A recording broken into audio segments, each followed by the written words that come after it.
The highway hummed quietly as Brianna adjusted her rearview mirror, the colors of dusk painting the sky in rich purples and oranges.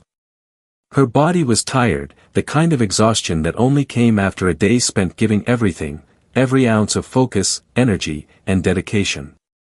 The long hours at the law firm had been grueling, but now her thoughts were elsewhere. They were at home.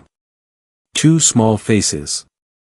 2 children waiting for her, excited for the macaroni and cheese she had promised them earlier.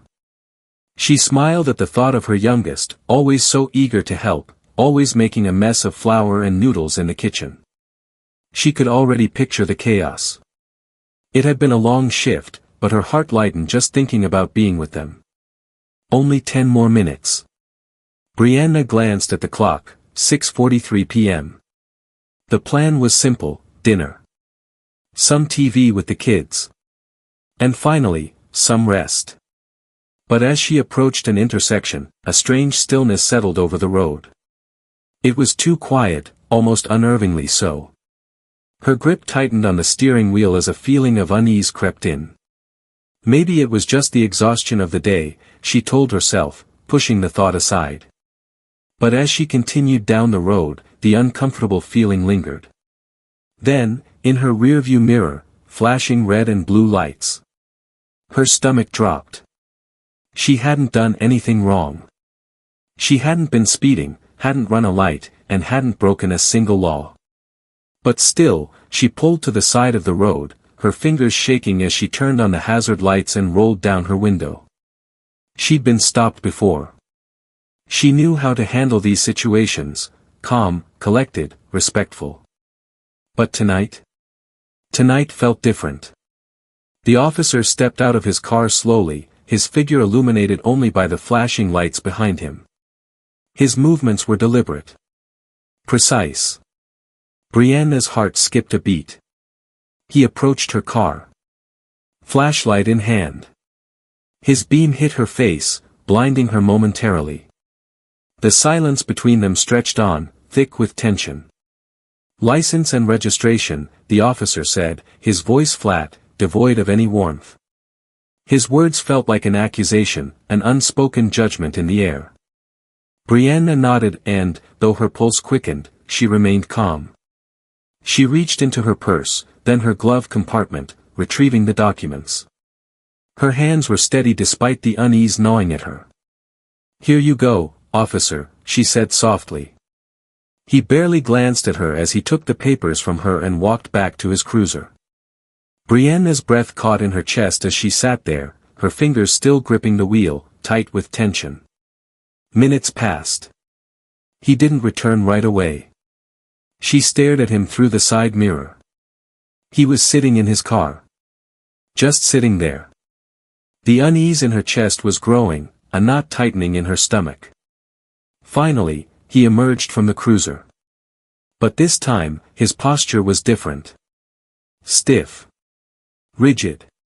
His eyes were colder now. He held her ID in the air, his brow furrowed, a look of accusation etched across his face. "This doesn't look right," he said, his tone harsh, cutting through the night air. "Are you sure this is yours?" Brianna blinked, confused. "Yes, sir, that's my ID. It's valid. It's up to date. If there's an issue, I can." He cut her off with a sharp gesture, his hand trembling slightly as it clenched around her ID. "We'll see about that," he muttered, his words thick with disdain. Then, he leaned closer, his face now inches from hers. "What's someone like you doing in this area?" Her heart skipped a beat. "Someone like me," she repeated, her voice a whisper. The word stung, more than she could have anticipated. Brianna swallowed, her composure flickering for a moment. But she kept her voice steady. "Officer, I'm heading home to my family. I haven't broken any laws." He stepped back, holding her ID with a grip that looked almost possessive, like it was something he had the power to destroy. For a moment, it seemed like he might say more. His mouth opened, but then he smirked, a cold, dismissive expression that made Brianna's stomach turn. "Wait here. Then he turned on his heel and walked back to his cruiser. Brianna sat there, the weight of what was happening pressing down on her chest. This wasn't just a routine traffic stop. She knew it. She could feel it in the air. His tone. His behavior. It was all wrong.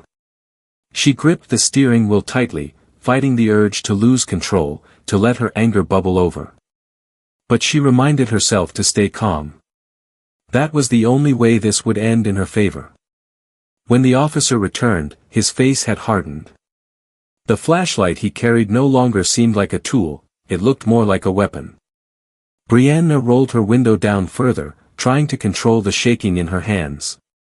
He held up her ID, now twisted in his fingers like a worthless piece of trash. "This looks fake," he sneered. "You people think you can get away with anything." Brianna's chest tightened. She couldn't believe what she was hearing.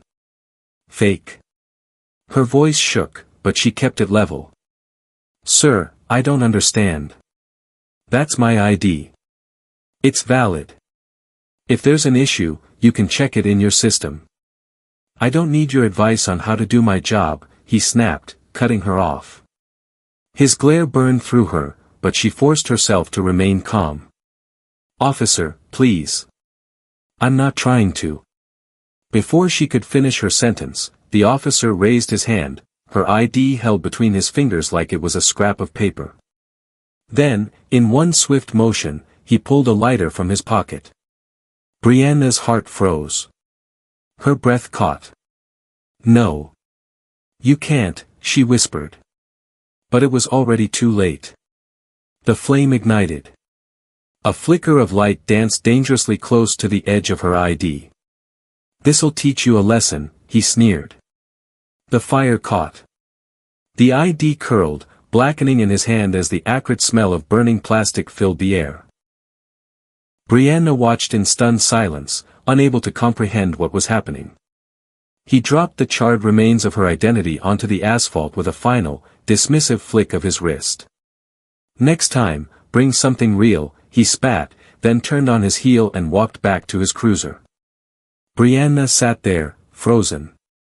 Her mind was spinning, the shock of what had just happened seeping into her bones like cold water. Her ID. Burned. Destroyed. All for no reason at all. The weight of the injustice pressed down on her chest. Why? Why would he do that? She didn't know. But she knew one thing, this wasn't over. Her fingers found the phone, almost instinctively. Her dash cam had been recording everything. Everything. She opened the app and replayed the footage, each second a sharp reminder of the humiliation she had endured, the officer's smirk, the flick of the lighter, the burning edge of her identity. This wasn't just about her.